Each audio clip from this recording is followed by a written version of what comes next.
Exterior village church, morning. 1944, rural England.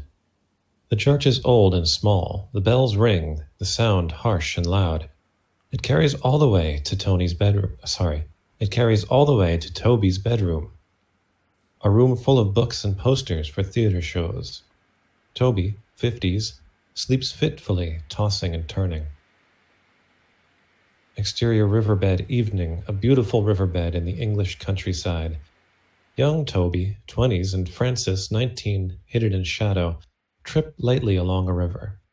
Snippets, coy smiles, hand-holding, a kiss. Suddenly one of them is in the river. His head dips below the surface just as the bell rings. Back to Toby's bedroom in the morning, Toby jolts awake. He turns to see that no one else is in his bed, although there is an indentation on the pillow and sheets. He frowns. The church bell chimes again, and Toby jumps out of bed. In the village church, Harmon, 30s, sermonizes at the front of the church, the audience rapt.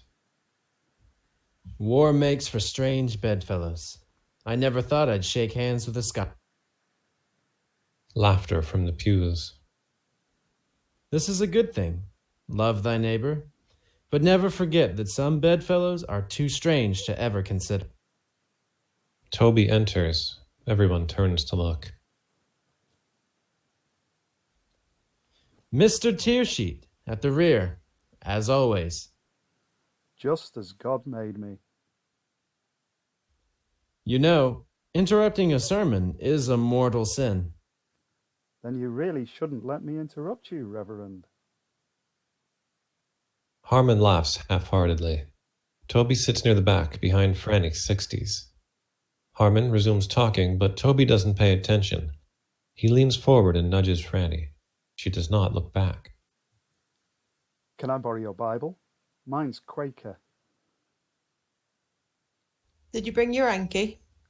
I even filled it for you. He hands over a colorful handkerchief. Franny opens it. It is filled with coins. Franny passes back a Bible, which Toby opens. It's hollowed out, and inside is a pat of butter, roughly wrapped. Merci. Pay attention, you need this more than anyone. Toby chuckles. Outside the church, the congregation spills out. Harmon bids them farewell. Toby carries his Bible with him. We're not a library, Tony. One can never have too much of the Lord's word. I think the Lord has only one word for you. He goes to take the Bible. Toby holds it out of Harmon's reach. I brought this from home. Nearby is Phillip, 40s, a policeman in uniform reading a newspaper. Constable, Phillip looks up. check Mr. Tearsheet's Bible, won't you? Phillip takes the Bible off Toby. He weighs it in his hand. Still holy? He hands it back to Toby, who saunters off. Harmon fumes. Toby passes a woman, holding hands with a small child. Toby looks at the child, and he starts to smile. The child looks at Toby and wipes its nose with its hand. It reaches this hand out to Toby, who runs off. That night in Toby's drawing room, a piano, a basket full of costumes, and a stage made from some old wooden boxes. Toby sits at the piano, playing from a handwritten book of music. He finishes the piece and turns the page. The next song is written in a different handwriting and signed Francis. Toby stares at it for a second, then turns the page again. There is a knock at the front door. It's Phillip at the door. Constable Green. Can I come in? Why? It's a delicate matter. I don't want you in my house. Look, You're not welcome. He tries to slam the door, but Phillip sticks his foot out. don't be an arse, Toby. Toby kisses him. Don't! I'm sure my marrows are scandalized. He lets Phillip in. In the kitchen, Phillip notices the hollowed-out Bible on the table. He purses his lip. Tea? This has to stop. Toby puts the kettle on. Right. We can't keep this up. No, of course. Toby grabs mugs. It's not natural. Toby pauses, standing in front of Phillip, who squirms and clenches his fist. Well, goodbye forever. They stare at each other. The kettle boils. In Toby's bedroom, Toby and Phillip lie side by side, naked. Toby smokes.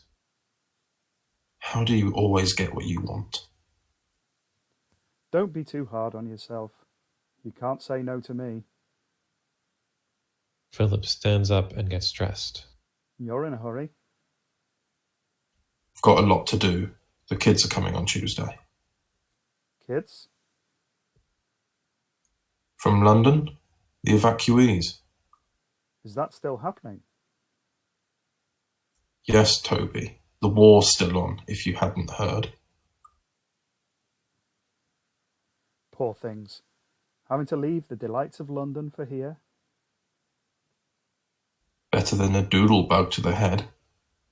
I suppose. How many are coming? Dozens. I'm not going to have to see them, am I? Phillip laughs and does the buckle on his belt. See you tomorrow. No, you won't. This was the last time. Of course. Toby kisses Phillip on the cheek, and Phillip walks out.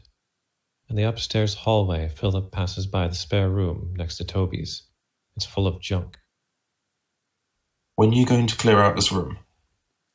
The day I take a wife. Phillip smiles and shakes his head. In a fabric shop at Day, a small shop with samples of different fabrics, Toby pores over a piece of fabric. The clerk, 40s, watches him and bats her eyelashes. I like a man who knows his fabrics. She reaches out for his arm. Toby withdraws. Your husband will be back soon. They've been saying that for years. It'll make it all the better when it's true. He brushes her hand affectionately and then hands her some coins. On the street, not too many shops, a few houses. Toby emerges, carrying the fabric, and is accosted by Gerald, 70s. Ah, tear sheet. Good, good. Still alive. Gerald looks at the fabric shop.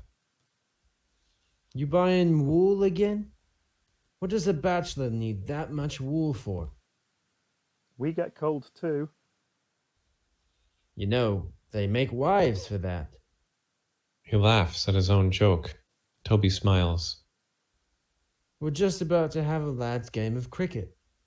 He points over at the green where several men stand with bats and balls. Near the front is Phillip, still in his uniform. He locks eyes with Toby. Care to watch? Not for all the jewels in Christendom. Toby walks up the street. On the field, near Toby's house, Toby picks herbs and flowers. From a distance, Harmon watches him. Toby is oblivious. In Toby's kitchen, at night, Toby is grinding some of the herbs with a pestle and mortar. He puts the butter in with the herbs, mixes it, and applies it as a face mask. He closes the cookbook and puts it back on the shelf. There is a knock at the door. Phillip stands there once more. What's on your face? You can't have any. He stands aside to let Phillip in. I have to be quick tonight. What's your excuse the rest of the time? Toby shuts the door. On the riverbed, at evening, more snippets of the lovers, snatches of songs sung together, dancing closely, lying close to one another on the ground. Francis smiles beatifically. A diary in his hand. Then the diary burns in a large fire. In Toby's bedroom, Toby moans and shudders, and then wakes up gasping. He looks over and sees Phillip, who's almost screaming in his sleep and tossing worse than Toby. Toby leans over and rubs Phillip's arm and head tenderly. Phillip stills. At the train station in the afternoon, only 2 platforms, neither used very often. Dropped items, clothes, socks, books are everywhere. On a bench are sat Louisa, 15, and Northcotte, 30s. Louisa looks around anxiously. Northcotte tries not to touch anything. Amelia, 15, is behind them, chasing butterflies. What if no one else comes? They will. What if they don't? Then we get back to London. And the Blitz? She imitates a bomb going off very loudly. Maybe this is why nobody wants you. A bird's dropping lands near Northcotte, who shrieks. Nearby stand Harmon and Phillip, glancing at their watches. It's getting rather late, Constable. I'm aware. We might have to face up the fact that we have a few evacuees. He glances at the girls and leans over to Phillip. Left over. I'm sure the Lord will provide. As a man of God, you might want to be a bit more proactive. You could take them. I don't have the house for it. There must be someone in the village with spare room. Philip's eyes widen. Outside Toby's house, Phillip walks up the garden path carrying the Louisa and Amelia's luggage. Harmon runs to keep up with him. A little way behind them stand Northcotte, Louisa, and Amelia, uncertain of what to do. Constable, I really must protest. Protesting won't solve the problem, Albert. Putting two girls with a man who's never even married, You're not married. that's different. Would you rather that they slept at the train station? Frankly, yes. Well, I wouldn't, and I'm the billeting officer. He knocks on Toby's door. This man is an eccentric and a bachelor, and Toby opens the front door. He smiles when he sees Phillip, but it drops when he sees Harmon. Yes? a retiree. He's too old. How dare you? I am not. Too old for what? These two girls He gestures at Louisa and Amelia. were unable to find a suitable home this morning. How sad for them. I was, as billeting officer, I was hoping that you might take them in. Silence. Toby laughs. Oh, Constable Green, that is a good joke. I'm not joking, Mr. Tearsheet. I'm afraid I haven't the space. There, you see, he's unfit. I've heard that you have a spare room upstairs. Who did you hear that from? Exactly. Constable, he's unwilling. We should look elsewhere. Mr. Tearsheet, we're desperate. These girls need a home, and they need someone to look after them. That really is nothing to do with me. Are you aware that, legally, I don't have to ask? You can't just say no to me. Phillip draws himself to his full height. Toby furrows his brow. Okay, I'll take them, Constable Green. Under duress. No, It's nothing to do with you, Reverend. I'll take them. You said you didn't have space. I'll make space. No need. The constable's right. I have the room. I know the church can be unbearably confining. Constable, I cannot, in good conscience. We found a new home for them. You can't leave now, Albert. Harmon locks eyes with Toby and then walks down the garden path. He stops at Louisa and Amelia. I'm just down the road if you ever need to talk. If anything's wrong or seems queer. Anything. He leaves. Phillip motions for the girls to come to the door. They walk up cautiously. And what are your names? I'm Louisa. Amelia. And I'm Toby. You can call him Mr. Tearsheet. I'll need a hand cleaning out the spare room, if you wouldn't mind, Constable. In Louisa and Amelia's room, still full of junk, But there's more room than before. An old bed sits in the center. This is a fine mess you've gotten me into. Phillip does not look at him. I didn't know you could be so assertive. He reaches out a hand, which Phillip shuns. You'll have to come by later now. Phillip snorts. I'm not coming anywhere near you when they're here. Of course not. I'm being serious. So you saddle me with 2 children and then you leave me without comfort? It looks that way, yes. You really have become your father. I'm not risking it. He has cleared enough space around the bed. Goodbye, Mr. Tearsheet. Fine. I suppose I'll see you when the war ends. Phillip goes to the door and then turns around. Some people think of children as a blessing. Toby snorts. Idiots. Phillip scoffs and leaves. Outside Toby's house, Louisa, Amelia, and Northcotte wait by the front door. He seemed reluctant to take us. The good thing is you've got a home. It looks relatively clean. I want to see what's in those woods. Probably more mud. Phillip and Toby emerge from the house. All right, I'm ready for you. Goodbye, Miss Northcotte. The girls enter the house and Toby follows them. And where am I staying? Is it as rural as this? Outside Franny's house, a dilapidated farmhouse with animals running amok. Franny stands in front, feeding the pigs. Northcotte stands, mouth agape. Mind the pig.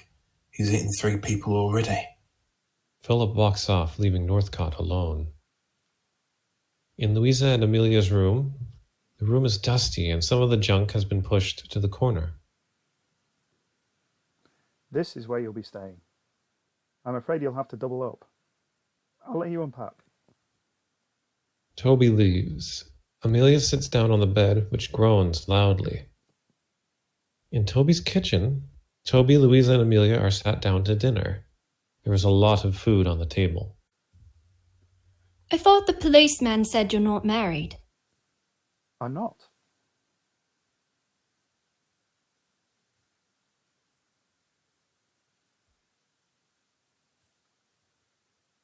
I'm not.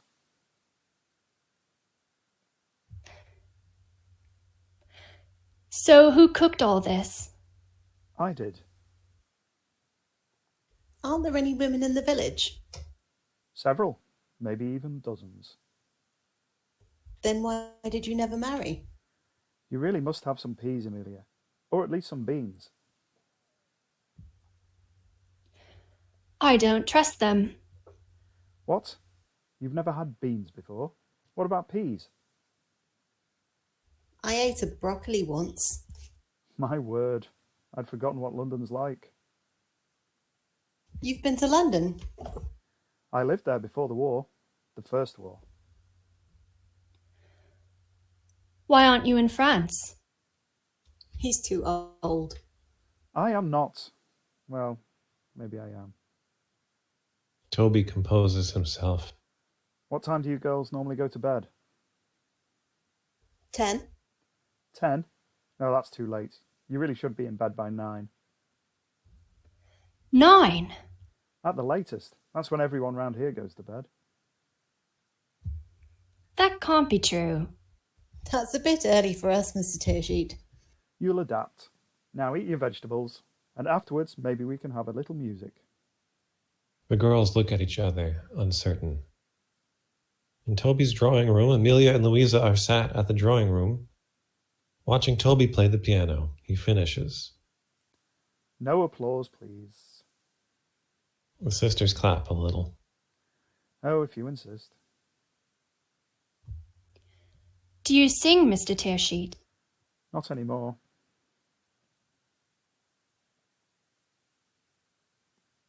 Not anymore. I sing quite beautifully. Won't you come and join me? Amelia goes to the piano. Louisa? I don't sing. I guess you can't have too much talent in one family. What do you want to sing, Amelia? Amelia picks up his songbook and rifles through. She stops on the page signed Francis. Who's Francis? Toby grabs the book from her. I hate that song. Choose something else. Or maybe I'll just play, no singing. Toby plays a harsh tune, not looking at the girls. In Louisa and Amelia's room, Louisa lies on the bed reading. Amelia sits by the window looking out. What do you think Mum's doing right now? She's asleep. You heard him. Everyone's asleep now. The sisters laugh. He's so odd. It's the lack of marriage. In Toby's kitchen, Toby sits at the table. He glances up at the clock. It's nearly midnight.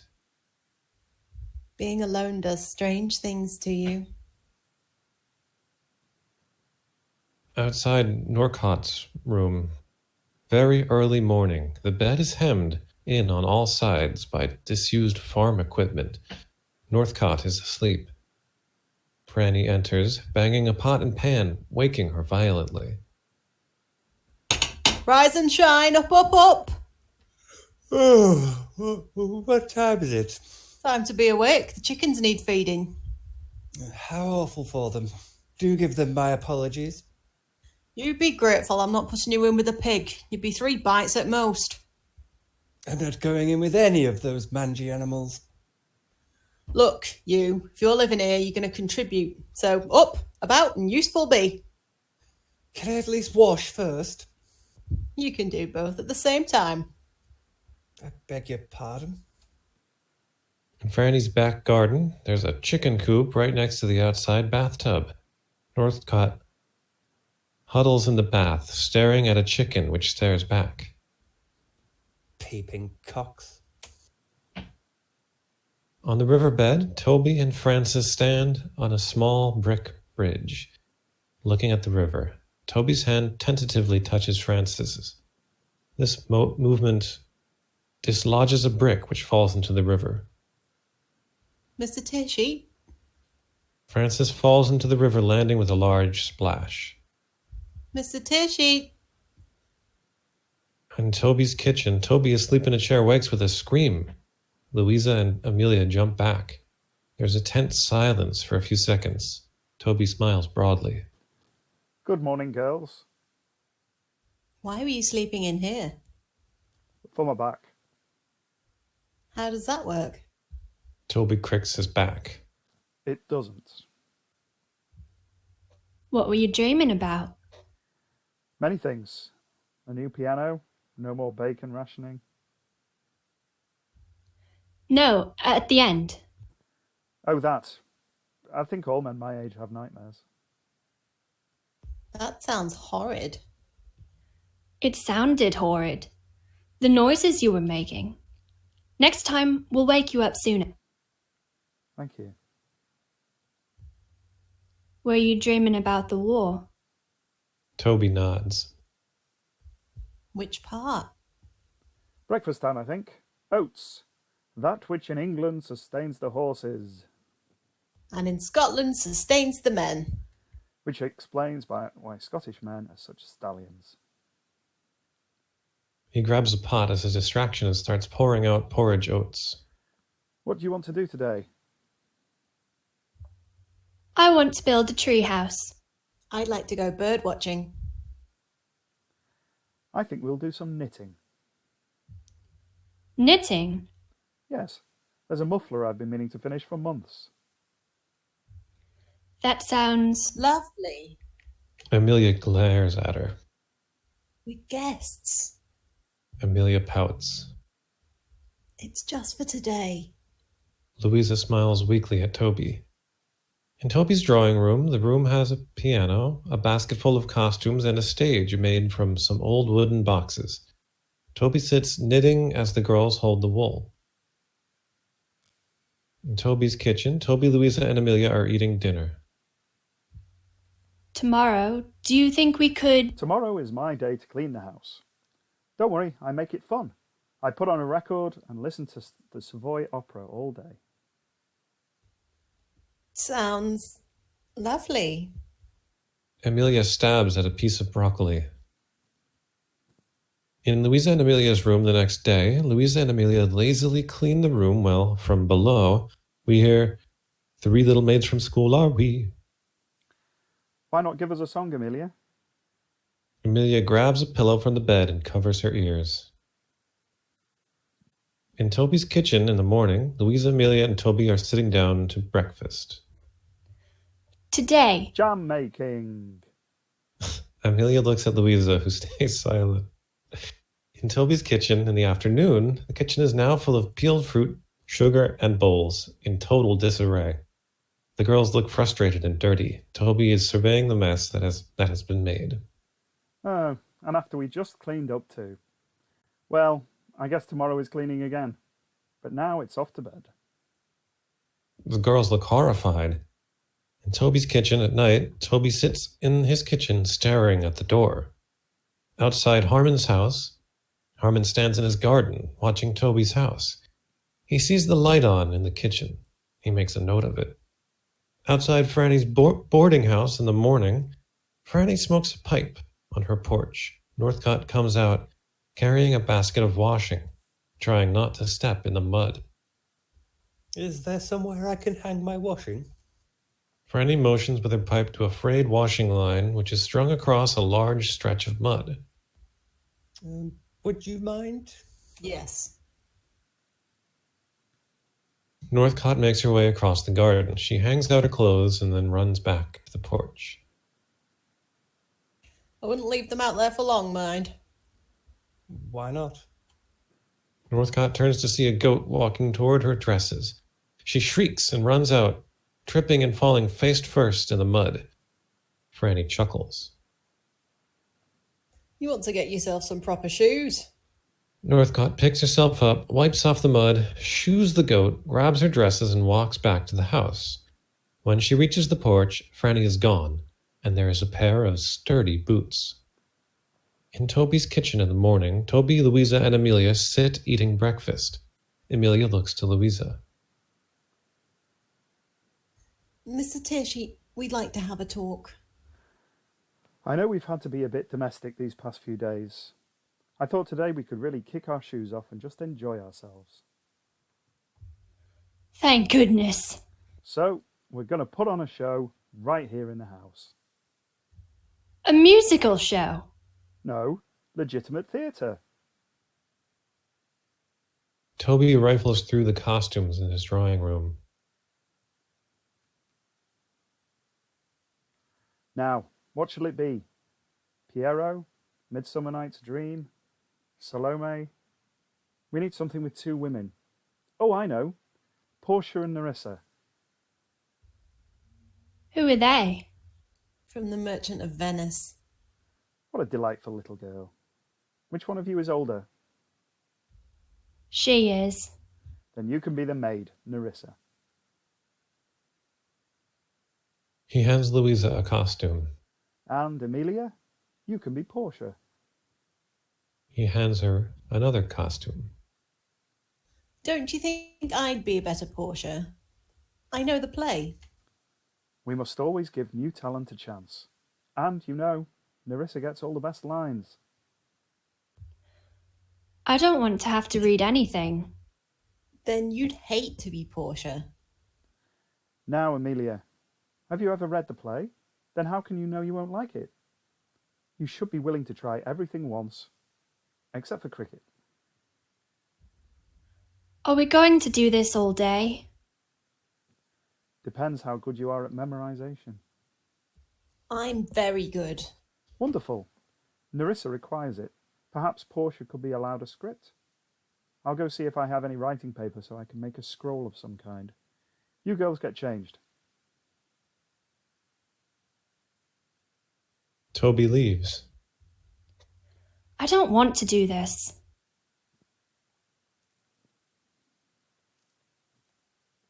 Me neither. Nerissa's boring, and I'm sick of this house. Let's go out. Just for a bit. All right, but we have to be back soon. They leave the room, dropping the dresses on the floor. On a country road, the girls run into Harmon. Oh, hello. Hello. And where are you going? Has Toby got you picking herbs for him? No. Yes, He's so peculiar. he is. Harmon laughs. And not much fun, I'm afraid. No, he isn't. I've seen what he's doing with you. You've seen. Just briefly, when I'm in the garden. Amelia furrows her brow. Anyway, I must be off. Do come see me if you need some younger company. By the way, that field's He points out at a field. the most fun for herbs. He winks and walks on up the road.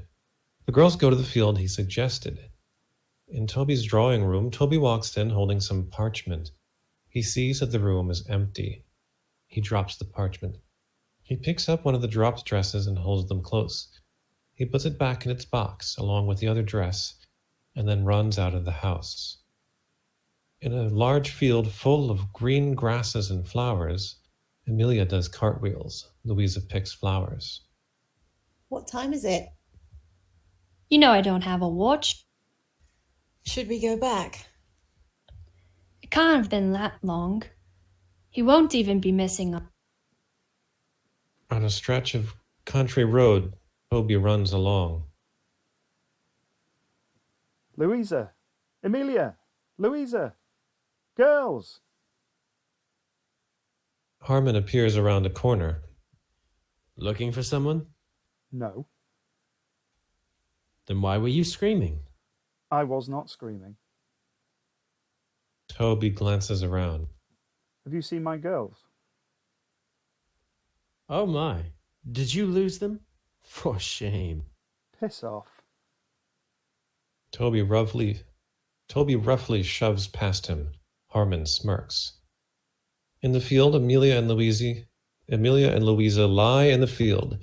Toby's shadow looms over them. Girls, what are you doing? Mr. Tishy, we were just... Get back to the house immediately. We're sorry we missed the performance. Get back inside now. We just wanted to see the outdoors. Enough! No! We've been here nearly a week and we haven't even been outside. All we do is sit in your boring house and do chores. You don't get to leave my boring house without my permission. You are not allowed to run away from me like that. I've been worried sick. Anything could have happened. Go back to the house now. No supper. Go back to the house now. No supper. The girls start to walk back. You crumpled my dresses, you monster. Toby follows them. In Franny's kitchen, small and shabby, full of rusty instruments, Northcotte reads a book at the table. Franny enters. Chicken for dinner tonight. Good. Do you want to hold or to ring? I'm sorry? Will you be the executioner or the chopping block? The block. You really are a wet blanket. I've never killed anything before. You're a teacher. Just imagine your worst pupil. Northcotte gets a bit of a twinkle in her eye. In Franny's back garden, Northcotte holds the dead chicken. So how many do we need? Just the one.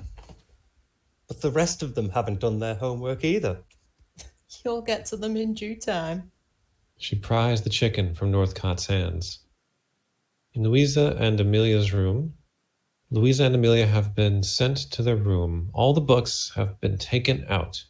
They sit about looking bored. Toby comes in. Louisa and Amelia sit up hopefully, but then a siren sounds.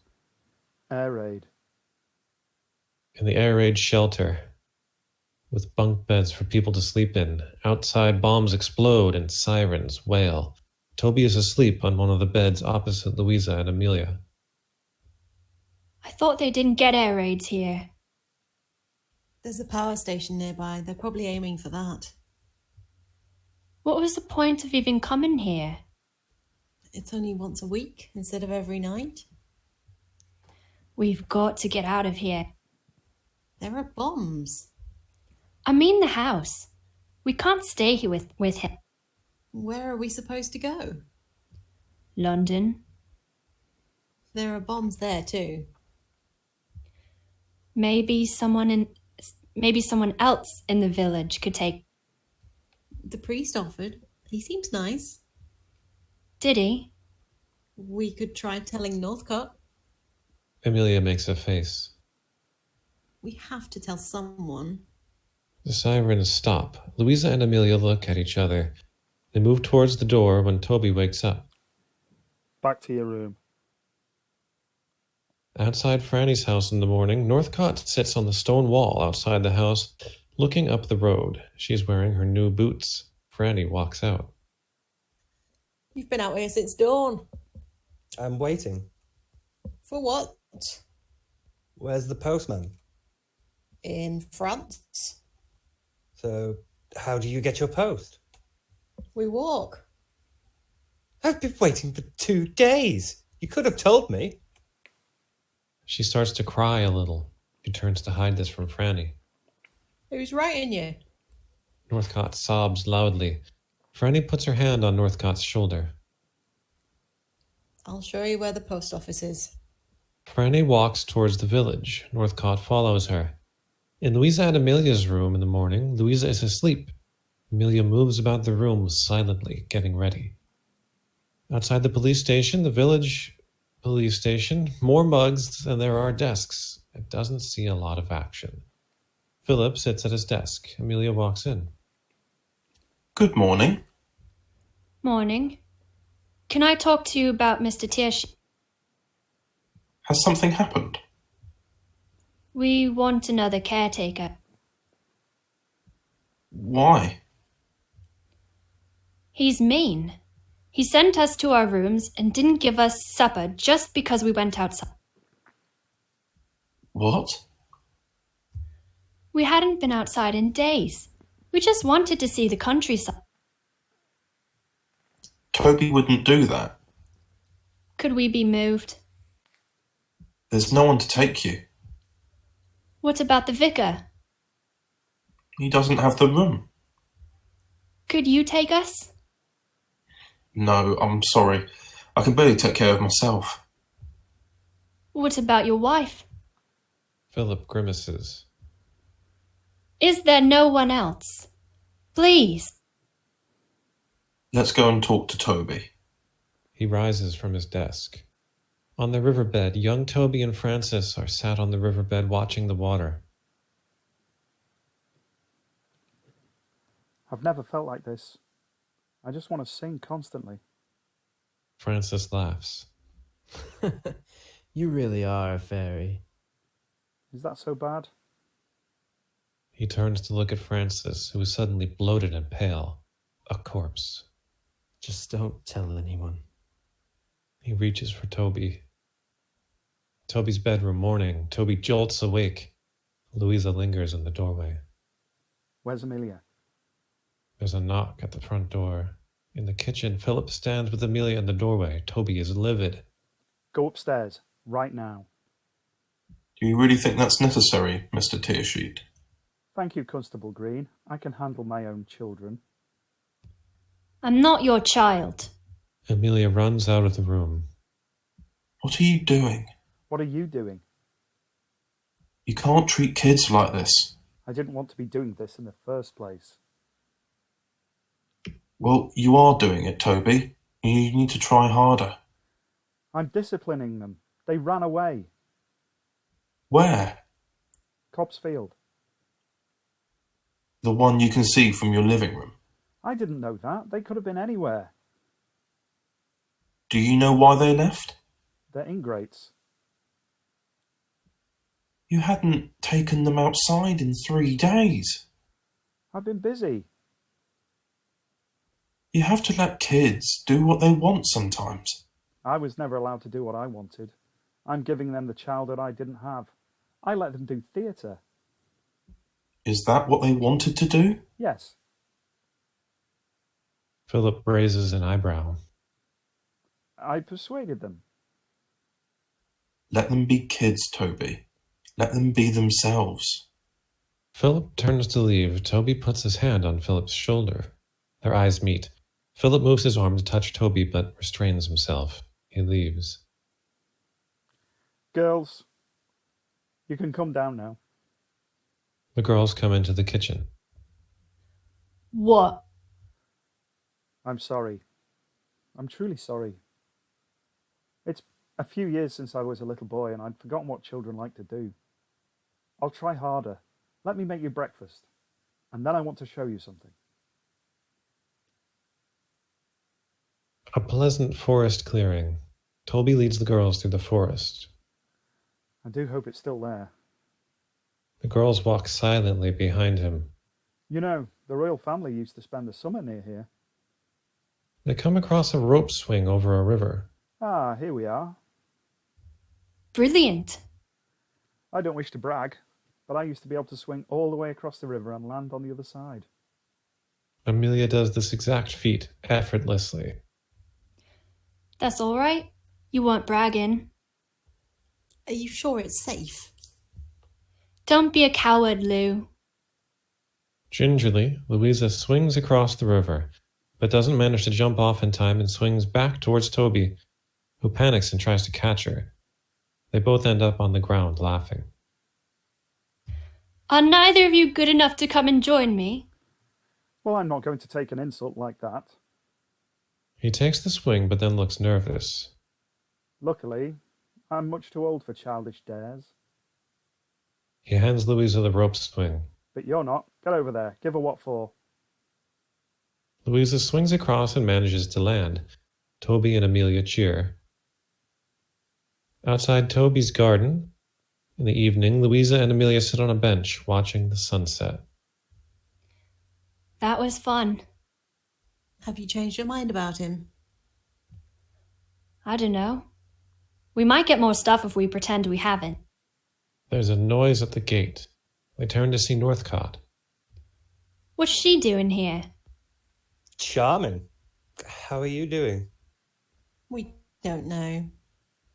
Is he cruel? No. Then that's the main thing. I have something for you. She holds up a letter. Amelia tries to snatch it, but Northcotte holds it aloft. I'll give it to you when you make me a promise. If that man ever touches you, you come to me right away. You're the only girls alone with a man, so you have to promise. He wouldn't. I'd hope not, but you can never know. Now, promise. We promise. Northcotte hands her the letter and her face falls. Have you heard from your brother? Northcotte shakes her head. Her lip trembles, but she composes herself. See you later, girls. Northcotte leaves. Amelia goes for the letter, but Louisa stops her. Let's save it for tonight. It'll feel as if she's tucking us in. I want it now. Then you'll have to take it. Louisa runs inside with the letter. Amelia chases her, laughing. In the police station at evening, Phillip sits at his desk. He watches another policeman and policeman's wife being affectionate. The wife has bought the policeman his dinner. She pinches his cheeks and he plays with her hair. Phillip sighs. In Toby's drawing room, Toby sits at the piano playing Beethoven's Fifth. Louisa and Amelia listen from the doorway. Toby stops.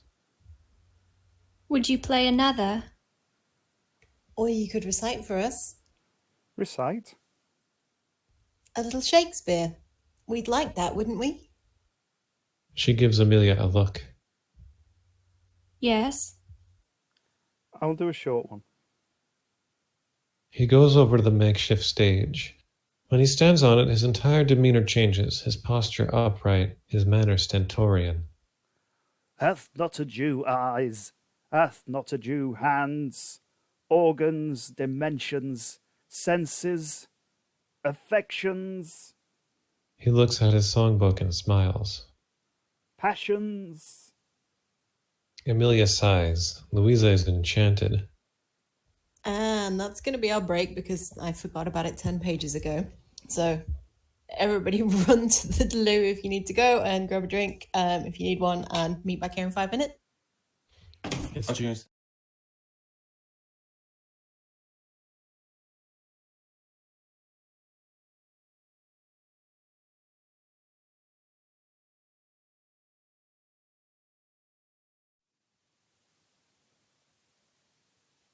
In Louisa and Amelia's room at night, Louisa is at the window reading a letter. Amelia lies in bed. What does Mum say? You can read it yourself in a minute. But you have such a lovely reading voice. That's true. She begins to read aloud from the letter. Dear girls, how are you?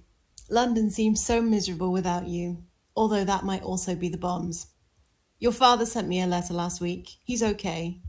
Is the village very different from... In Toby's kitchen, Toby cleans up after dinner.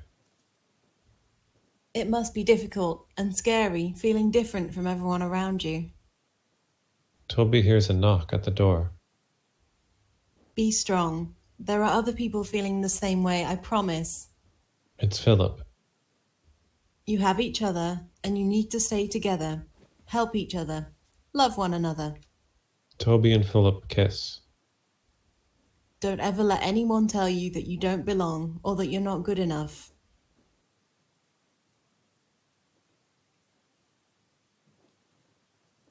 We'll be together soon. I love you loads. Mum. P.S. Amelia, read the next letter yourself. I taught you the alphabet for a reason.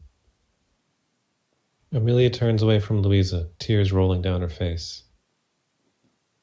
Back in Toby's kitchen. are the girls asleep? Yes. Are you sure? I sent them to bed an hour ago. We'll have to be quiet. I'm not the one who needs telling. Outside Harmon's house, Harmon lurks in his garden.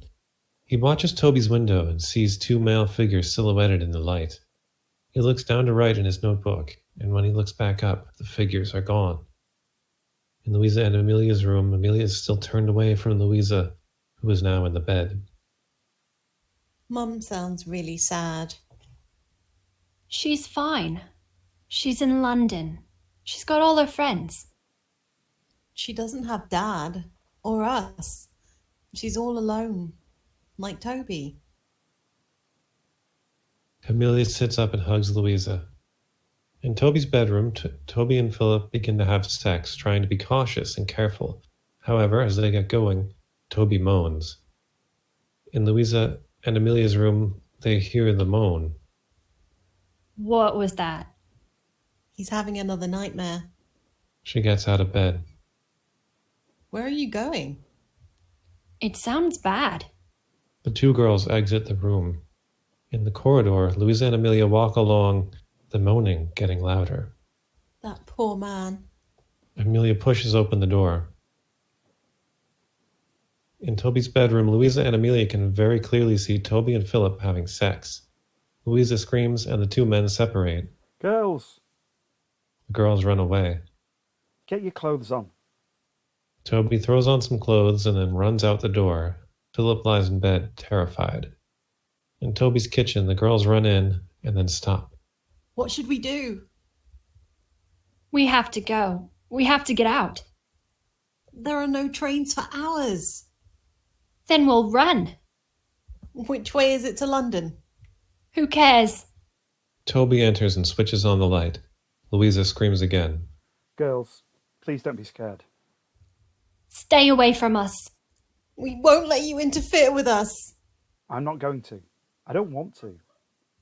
You're sick. I'm not. Please, let me explain what you saw. It's some kind of trick. He's trying to molest us. I'm not. I would never. Then what were you doing to that man? He's my... I love him. What? That's not possible.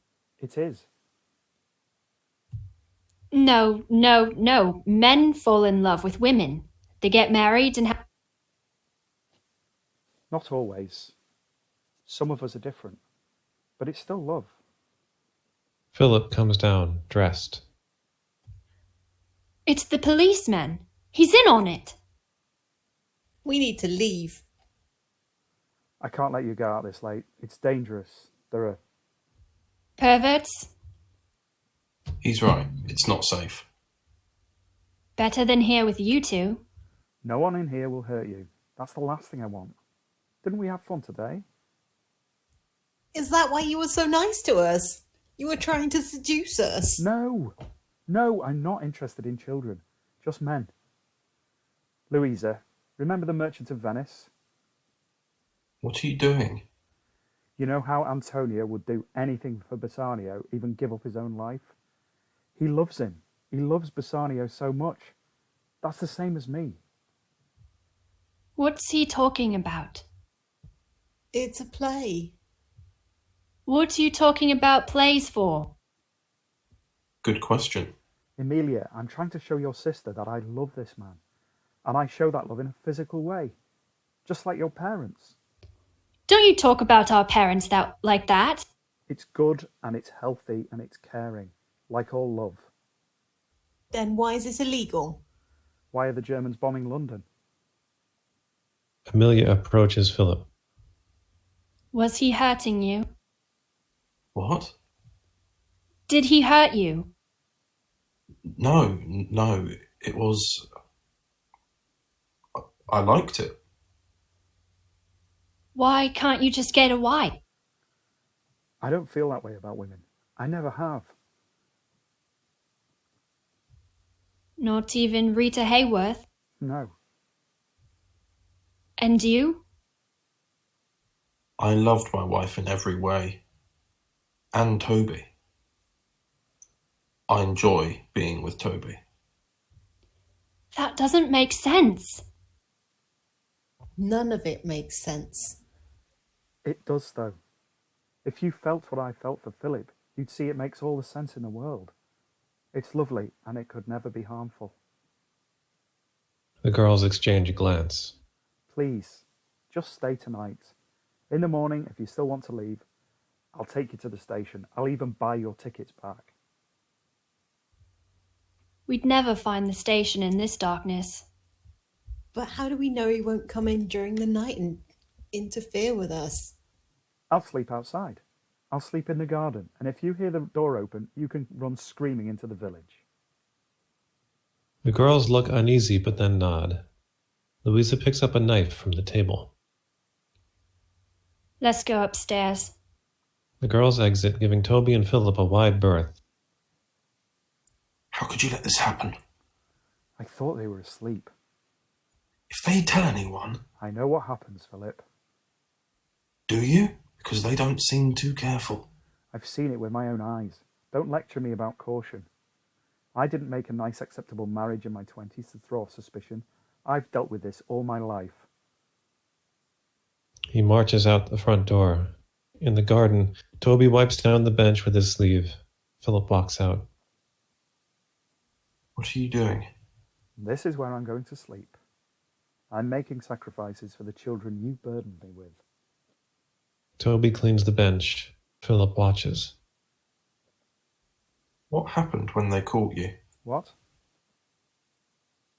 You said you know what happens when people like you get caught. What happens? It wasn't me. I just had to watch. Who was it? Toby sits down on the bench, his head hanging low. His name was Francis. Phillip sits down next to Toby. 1914 Army Camp Day. A World War I Army camp. Young Toby and Francis are training, running laps, firing guns. They keep glancing at one another, and soon their eyes meet. In the barracks at night, dozens of beds in one tent. Toby and Francis are across from one another. When no one's looking, Francis blows a kiss to Toby, who blushes. Francis writes something in a diary. In a tent at night, a makeshift stage has been erected in one of the tents. and a cabaret is being performed. Toby and Francis are singing a duet and then dance together in a comedy waltz. The troops are laughing and shouting. As they dance, Francis moves in closer to Toby, on a riverbed at night. Toby and Francis have sex in a secluded spot by a river, hidden from view by trees. When they're done, they lie together, their hands interlocked. In the army barracks at night, the same night that Toby and Francis have had sex, Toby sits on his bed, coyly glancing at Francis, writing in his diary, intercut between camp, barracks, tent, and riverbed. More of the above, but coming faster in short snippets. More training, more stolen glances, more singing, more dancing, more writing in the diary, more sex by the river. It gets faster and faster until it's only flashes, and then a sergeant picks up the diary, fallen on the floor of the barracks. On the riverbed at night, the entire platoon has been brought out. They formed a lynch mob, pushing Francis along at the front, grabbing him when he tries to flee. Toby is at the back. Francis reaches the river and stops. The sergeant pushes him in. When Francis resurfaces, the troops throw rocks at him, but his head stays above the water. 3 troops dive into the river and hold his head under. Toby watches from the riverbank. Francis's dead body surfaces. The sergeant sets fire to the diary and leaves it to burn on the bank, right in the same spot where Toby and Francis made love. And flashback. Back to Toby's garden at night, Toby is crying. Phillip puts an arm around his shoulder. In the morning, Toby is asleep on the bench. The sun shines in his eyes. He wakes to see Franny standing over him. Dignified as ever. Have you seen the news? She hands over a newspaper full of sausages and bacon. Get your act together. In Toby's kitchen, Toby cooks a full English fry-up. Louisa and Amelia walk into the kitchen. Good morning. Amelia gapes at the pan full of meat. Where did you get all that? The black market. Louisa gasps. I think we're a little past coyness, don't you? Do you want me to drive you to the station? We don't know. We have some questions we want to ask you. Naturally. Had you two done this before while we were here? No, I'd promise. How did you two meet? Someone threw a rock through my window. Phillip was the one who sent to investigate. I made him tea, and I just knew we were in the same boat. How? Toby laughs. When you spend your whole life on the outside, you learn to notice certain clues. The way his eyes followed me. How long has this been going on? 4 years. And how long have you been a deviant? All my life. That's not possible. It is. I remember seeing a circus strongman when I was 5 years old. He was inspirational. You've been doing this all your life. On and off. Have you ever been caught? No. What happens if you are? You're lucky if the police get you. They just give you pills, stop you from wanting, stop you from doing lots of things. If anyone else gets you... Toby's hand shakes. Amelia reaches across and gingerly touches him. Louisa furrows her brow. Do you want to go to the station? I won't blame you, but please, don't tell anyone about Phillip. He doesn't deserve that.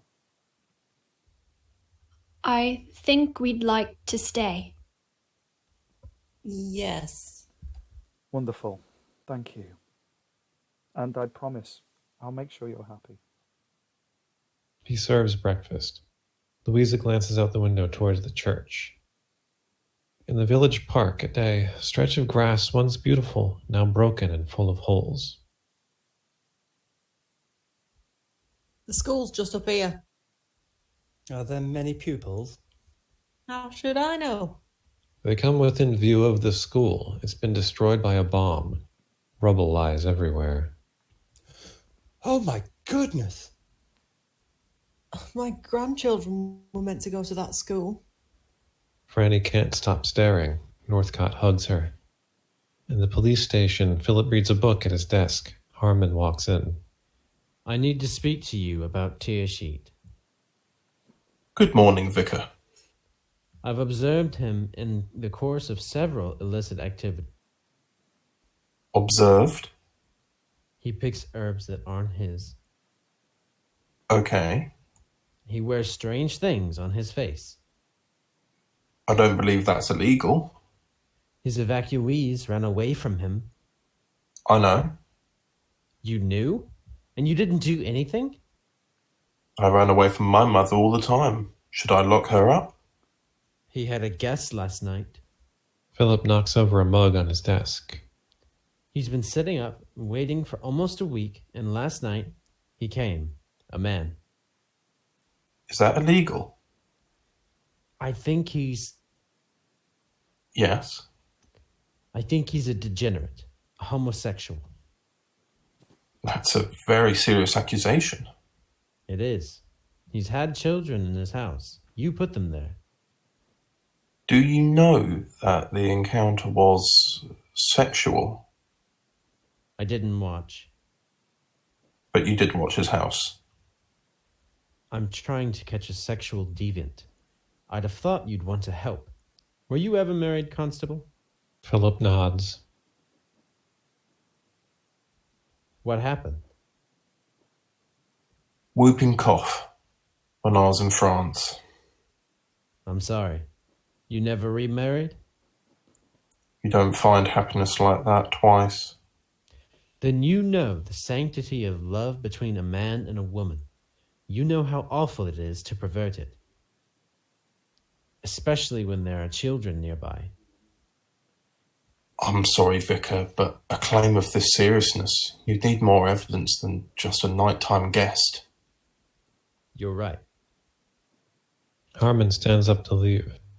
I'm going to get better evidence. The second Harmon is out of the door, Phillip scrambles to his feet. In Toby's drawing room, Amelia sits at the piano playing a simple tune. Toby watches her. You play? A little. I could never concentrate on lessons for long. Would you sing for me? I can't play and sing. Toby sits down at the piano and begins to play a piece of complicated classical music. Louisa comes to the door to listen.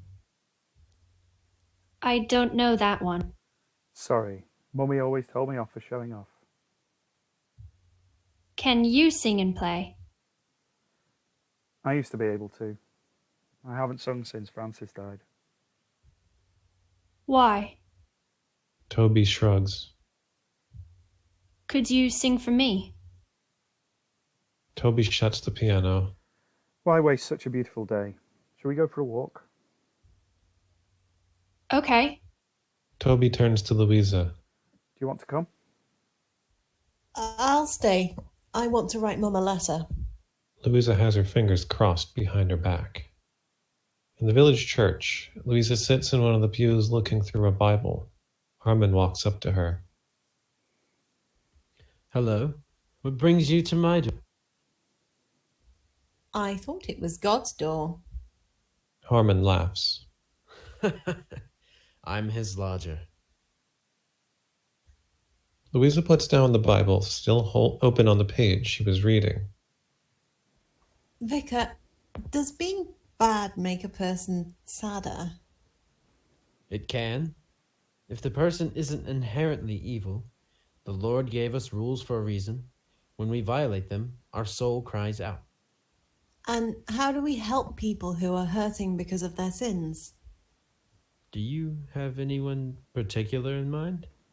Louisa shakes her head. We can try and convince them to stop, of course. Give them our love. Try and bring them back to the correct path. But, sadly, many are out of our reach. We can't help them. And what do we do with people like that? These are very difficult questions for a young woman. I have one more. Go on. It's about when two men, Yes? if they... Say it. Speaking a sin aloud can lessen its burden. Louisa runs from the church. Harmon picks up the Bible she used and sees that it's open on Leviticus 18. He smiles. On the village street, Amelia and Toby sit on a bench in the village. Where's the rest? This is all of it. It's so quiet and green. I should take you to the reservoir. You'll love it. Can we go this afternoon? Okay. Phillip approaches them. There you are, Phillip! Constable Green. What's wrong? We can't discuss it here. No one's around. Oh, for God's sake, Toby, I'm not discussing it in public.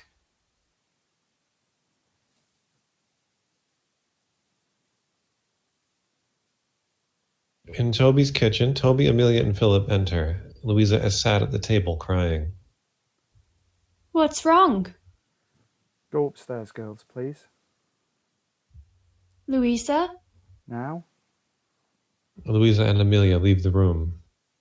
On the staircase, Amelia goes up to their room. Louisa stops and listens. So what's so damn urgent?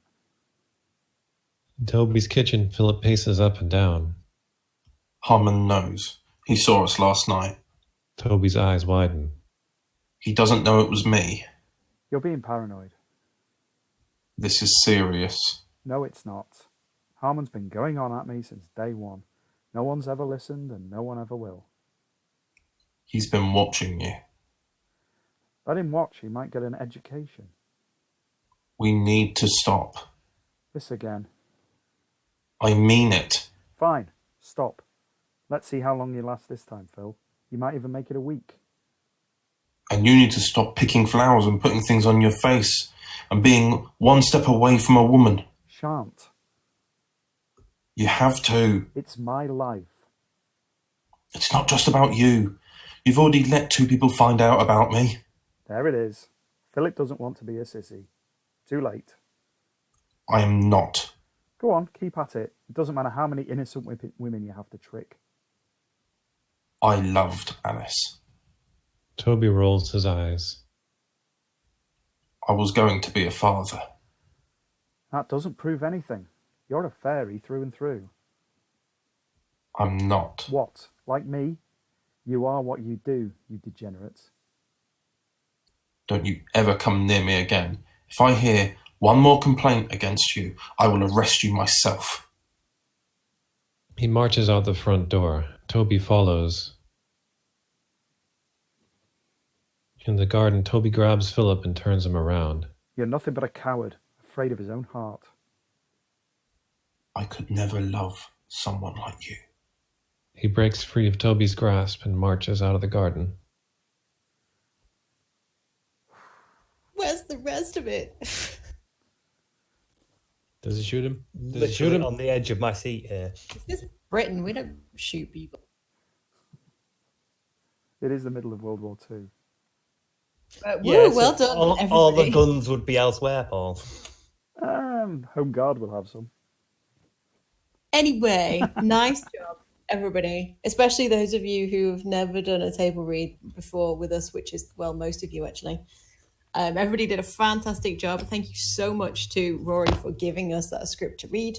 I really enjoyed it. I mean, I said in the chat while we were going through it that I really enjoyed it. And thus, I don't have a huge amount of feedback. I noticed one extra there, which I pointed out at the time.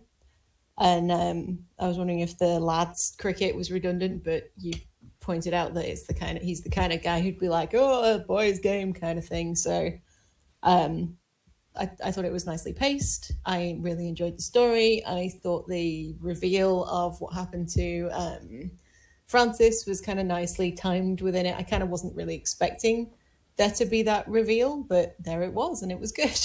So that's really all the feedback I have on it, because it was pretty tight and really well written. So that's it from me.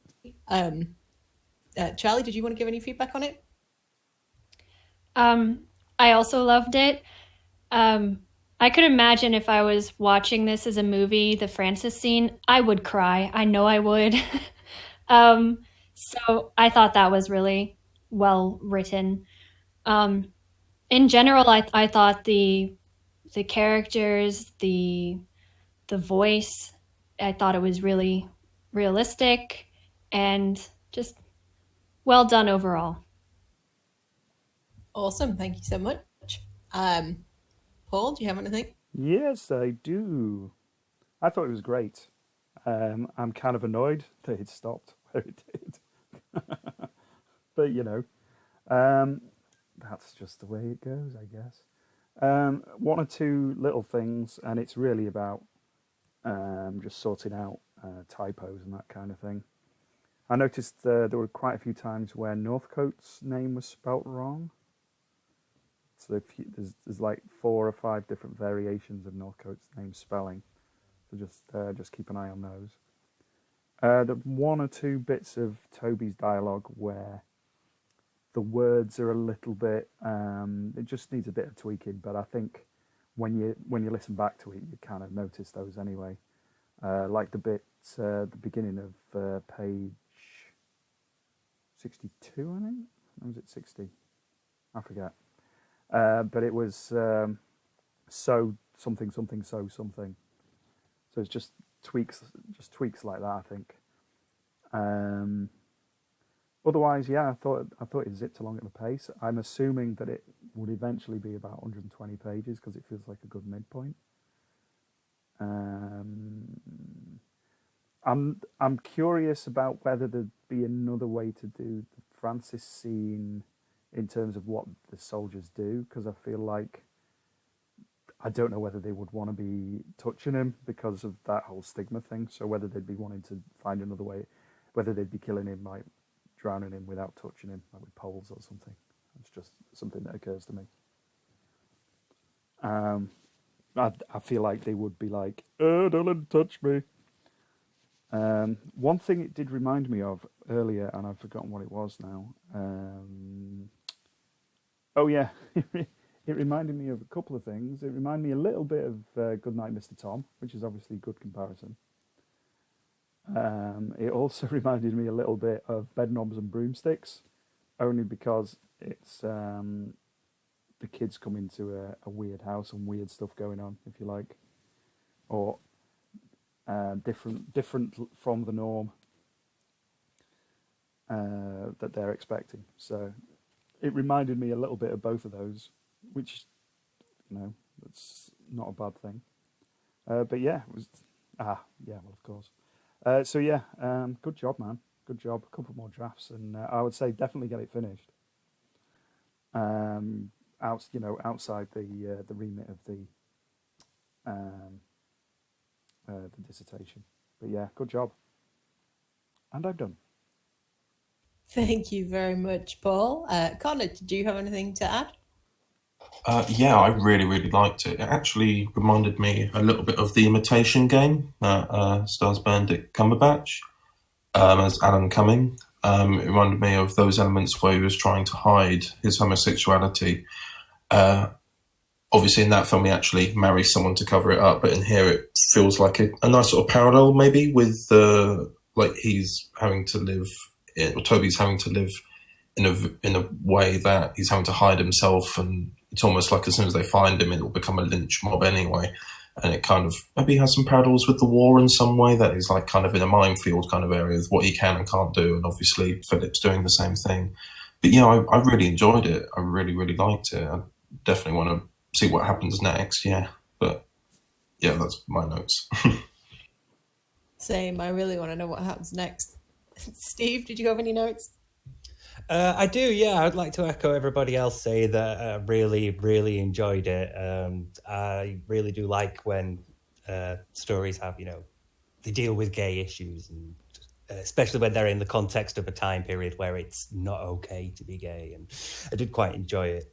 But like we've been saying in the chat, that scene where the girls discover that he's gay and he has to, he talks to them, tries to convince them that it's okay. And that could have been a bit longer. Because again, like I said, the context of the time is that it's really bad, it's really simple, it's almost evil. So it feels like they came to accept it very quickly. And that might not be so realistic. But other than that, generally, it was really good. And I'm annoyed that it ended where it did. there is one other thing, and this is a tiny little niggle on my part, and I've seen basically every American do it, and it's nothing to do with the story at all. But when you say herb, we have the H at the front of it. It's not herb, it's herb. That's just my little thing. Absolutely nothing to do with the story or the quality of the script or anything like that, which was bang on. It's great, and I did really enjoy it. Thanks for letting me be part of this and read it. You're very welcome from me who cast it. Yeah, so all credit to the casting director. Yes, that I am the only one who made this happen. And you are all very welcome. And I would like to apologize. I'd like to apologize for the fact that I forgot that I was playing a woman until someone said, Miss Northcotte. It's like, shit. So, no, see, that's committed by that point. It means the character's not like horribly over-gendered and they're actually a character in their own right, you see. That's a good point. Well, yeah.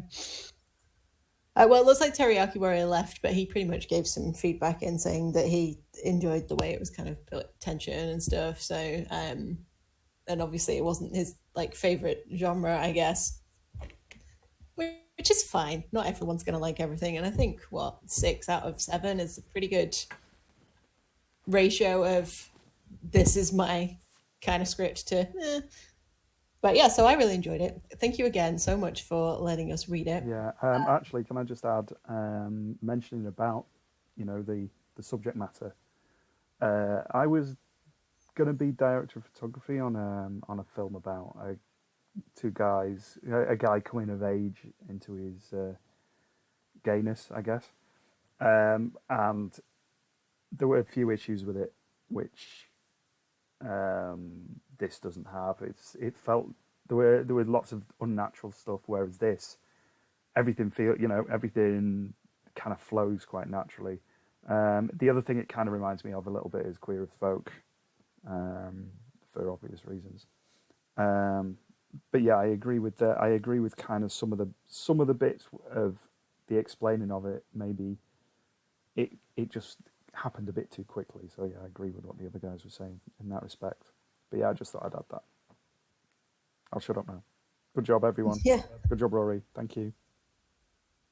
But yeah, that was my only real, considering how bad it was considered at the time.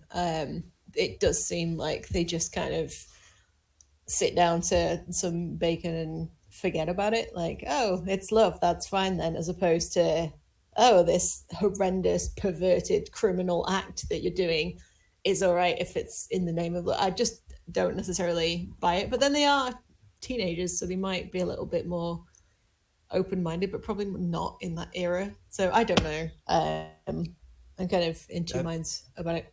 Just quick sort of like corollary to that, there's that bit later on where Louisa goes to the priest and says, yeah, so exactly, it's sort of like built on a bit. She's obviously still struggling with it, so yeah, I did think that was very well done. I think if you're going to have the teenagers eventually accept this and want to keep living with them, it would probably be better to have it happen maybe slightly earlier, where they find out, and then sort of part of their story could be as they're living with him, because they only feel safe there, because London's dangerous, that they would see how normal their caretaker is and get used to him in that way and start to see it shaped differently in their minds.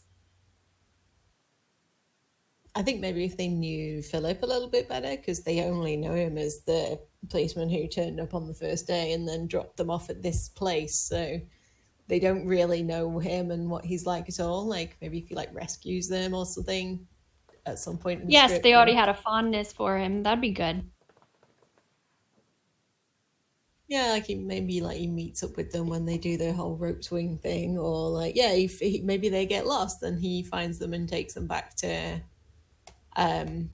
Toby's house at some point, because they do disappear off into that field. So maybe Phil finds them instead of Toby, and they form that little bit of a bond. Could also have a little bit where they sort of say, oh, we're really worried and we're really scared about being up here away from home, and he sort of helps comfort them so they feel a bit Oh, that's a good attached to idea. him, you know. I mean, like early on, you know. So again, you're building it up to the reveal. I mean, it's all backstory stuff.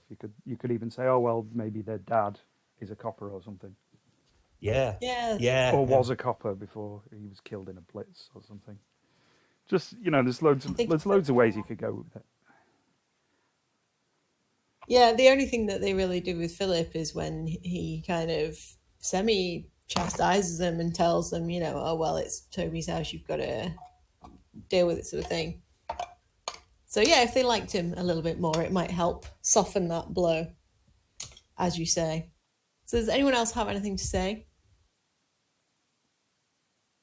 I'll take that as a no, in which case. Once again, thank you so much, everyone, for coming. Hopefully, we'll be able to do this on a more regular basis. I just need to get some scripts in and figure out times that are good for people, and then we can start actually having proper reads with volunteers and all kinds, and maybe do some streaming at some point. Thank you once again to Rory for your fantastic script, which I really enjoyed, and everyone here really enjoyed, so we're all good. And yeah, you don't have to go home, but you can't stay here.